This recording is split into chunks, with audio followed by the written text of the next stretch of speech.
La necesidad de encontrar Sí. precisiones en torno de los pasos económicos han hecho que se paralice prácticamente por estas horas la economía. Nadie compra, nadie vende, nadie mueve nada, porque no hay precio de referencia al no haber referencias en cuanto a medidas económicas. Vamos a charlar con Hugo Iturraspe, de la Sociedad Rural, Liliana Dillon, que es la decana de la Facultad de Ciencias Económicas de la Universidad del Litoral, con el contador Carlos Rafaeli, que es de la Cámara de Comercio Exterior de Santa Fe. Vaya si son... Bueno, ¿cómo se enseña economía en esto, en este contexto, ¿no? Me imagino no solo tanto economía, sino también en el aspecto contable. Sí, hay positivo. El ajuste por inflación, no ajuste por inflación. Cuando estudié la por resolución técnica 2 y van por la 53, así que... Sí, ahora están unificadas. En verdad se enseña a partir de un contexto incierto, sabiendo que no hay una receta, sino que también hay posturas diferentes y modelos diferentes que intentan abordar la misma problemática. Entonces eso es lo bueno de la facultad o de la universidad, ¿no?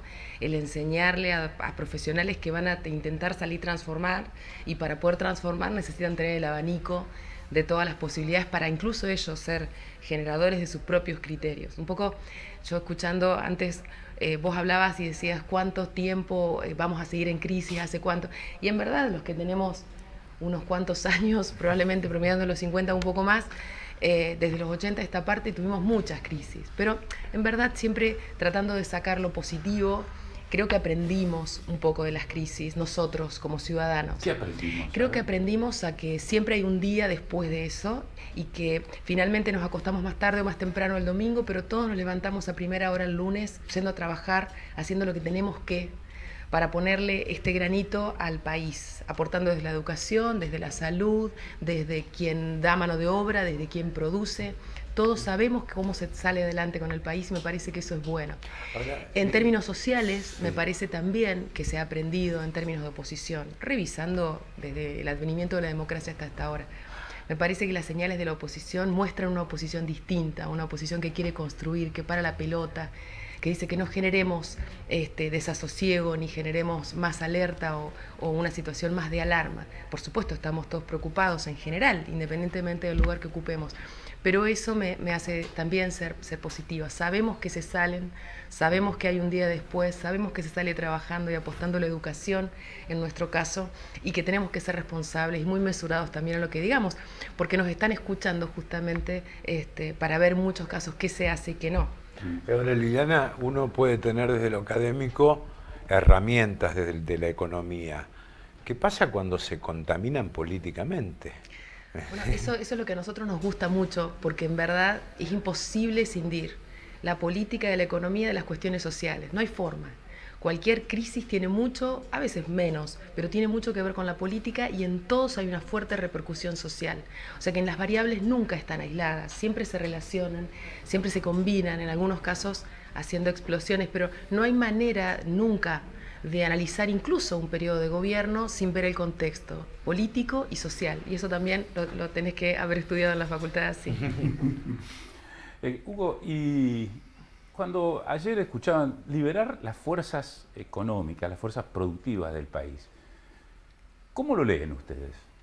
Bueno, conversando recién ahí un rato con Willy, ayer justamente tuvimos una reunión de comisión directiva y evaluando un poco esos primeros dichos por la ministra, que lo tomamos también con mucha cautela, porque todavía no sabemos bien los lineamientos y cómo va a encarar a pesar de las cosas que han dicho ustedes. Yo creo que el contenido de entrada fue un poco para tranquilizar también con respecto al fondo, que es muy importante. Nosotros no podemos prescindir de cumplir con el tratado que hemos hecho con el acuerdo, con el fondo. Así que eso también lo estuvimos viendo. Al liberar las fuerzas nos da lógicamente esperanza y optimismo. Al decir eso, como vos bien lo decís, que es un poco la teoría que nosotros queremos implementar, de que nos dejen producir, trabajar, porque escuchándola a ella que se necesita tantos dólares en este país, yo creo que tenemos que seguir abriendo las exportaciones para que entren los dólares. Y con respecto a las importaciones, yo creo que también no se puede cerrar todo. Fíjense que hoy, a raíz de los comentarios de ustedes, estaban faltando para producir la yerba mate, donde van los saquitos, no estaba el papel o que se necesita para producirlo, para hacerlo. O sea, nosotros tenemos que importar cosas para que se siga, si hablamos de la producción, del trabajo, eso genera trabajo, y para generar trabajo, las industrias, las empresas tienen que seguir produciendo. Y bueno, después no se olviden de que lo que se importa, si sacamos los dólares, pero después con el valor agregado lo recuperamos. O sea que yo creo que tenemos que abrir la economía, por supuesto, tratar de parar la inflación, regular los precios, porque estoy de acuerdo que es imposible salir, como decía vos, en los supermercados, la gente, vos los escuchás y están mirando así los precios porque todos los días se los cambian.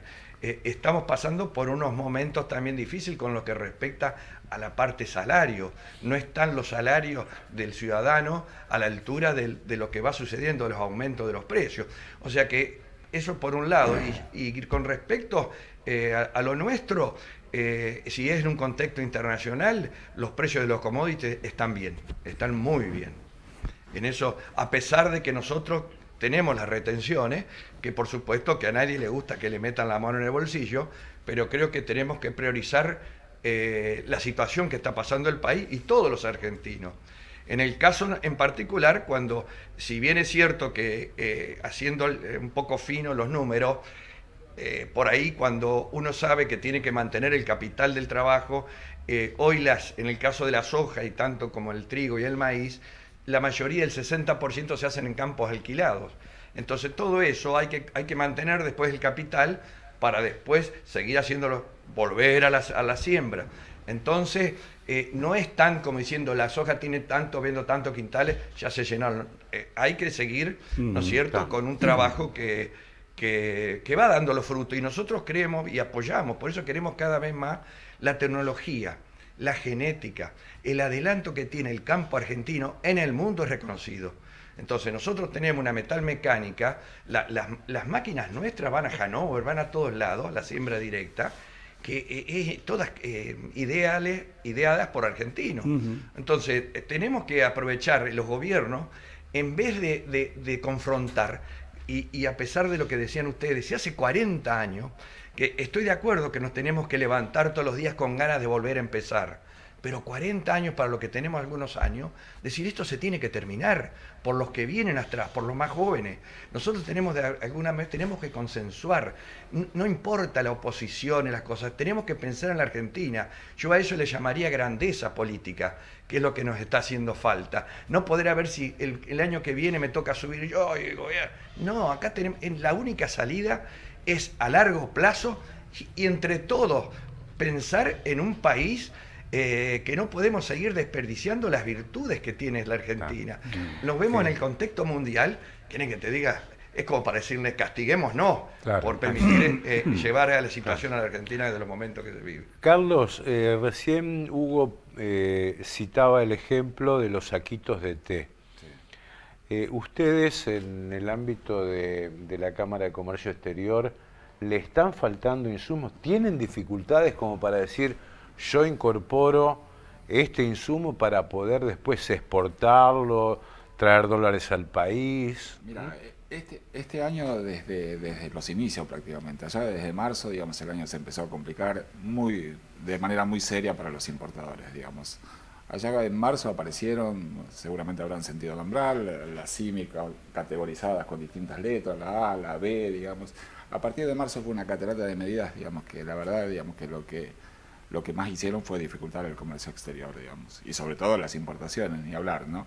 Digamos, hoy el importador pasa, pero muchísimo tiempo, digamos, tratando de entender la normativa bancaria, de entender la normativa aduanera, digamos, los cambios permanentes, cambios de normativa que inclusive afectan cargas que están en viaje hacia el país, digo, entonces digo, digamos, y así como hay importadores que importan para, digamos, bienes de consumo final, digamos, que después los terminan comercializando en el mercado de reventa, sea repuestos, etcétera, etcétera, digo, también están los otros, digamos, porque en realidad, digamos, salvo algunas excepciones, algunas categorizaciones que establecen las normas, el proceso es traumático. O sea, no estamos en presencia del Festival de Importaciones de los 70 y pico, ¿no? De los 70, 80. Digamos, Yo la verdad, digamos que ahí descreo bastante de esa afirmación, porque la verdad que me parece, digamos, que los importadores, digamos, a ver, hay un mercado, digamos, que evidentemente después del año de la pandemia, año y medio que duró la pandemia, donde prácticamente todo estuvo cerrado, y hubo una tendencia a la reactivación, digamos, eso es innegable, digamos, de estar todos encerrados en cada uno en sus casas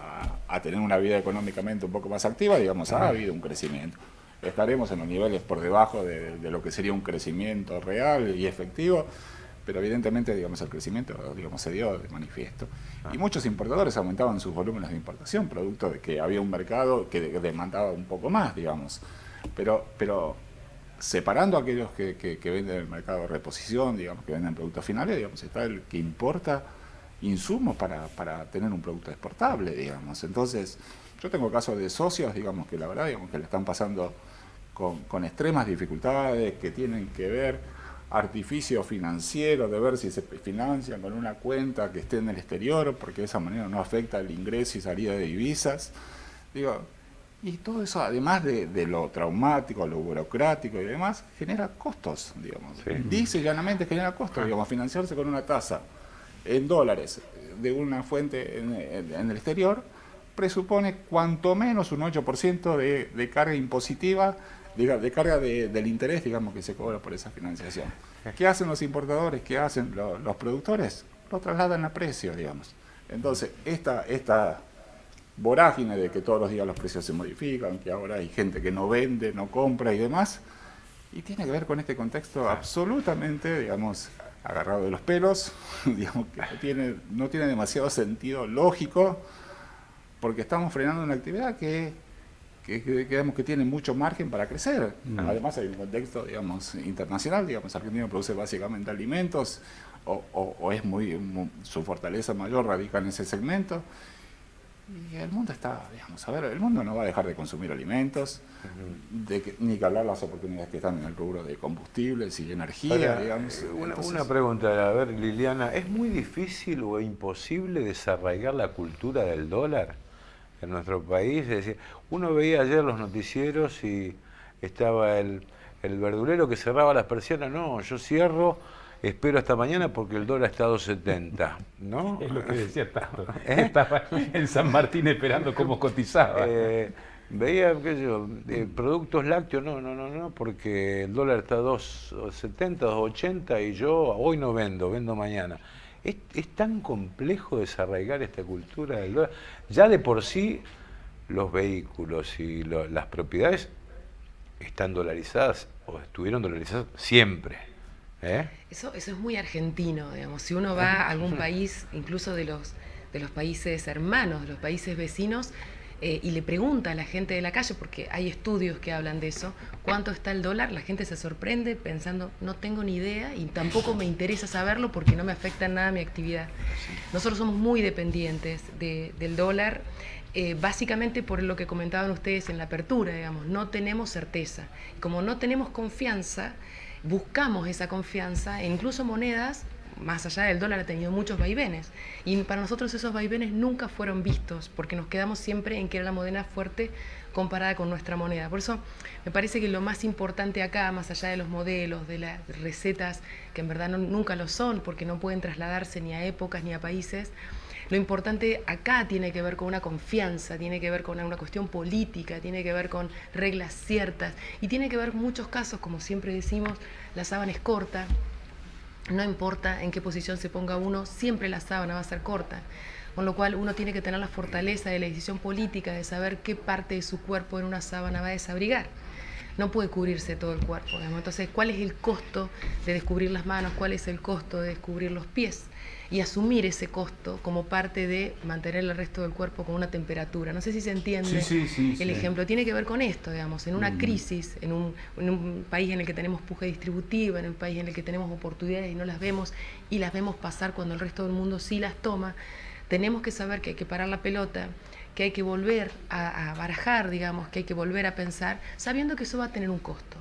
Y que ese costo, todos juntos, tenemos que asumir la responsabilidad de pagarlo. Ahora, esencialmente ese costo es un costo más allá del económico, es un costo político, quien Y tiene que social. decir, bueno, pero cubrimos los pies y nos destapamos un poco el pecho, ¿no? Y hay que tener espalda para... Político y social. Hay que tener la seguridad de que Sí. eso va a poder llevarse a cabo. Por eso un poco también, no porque uno se ponga nostálgica, sino porque uno ha aprendido de la historia.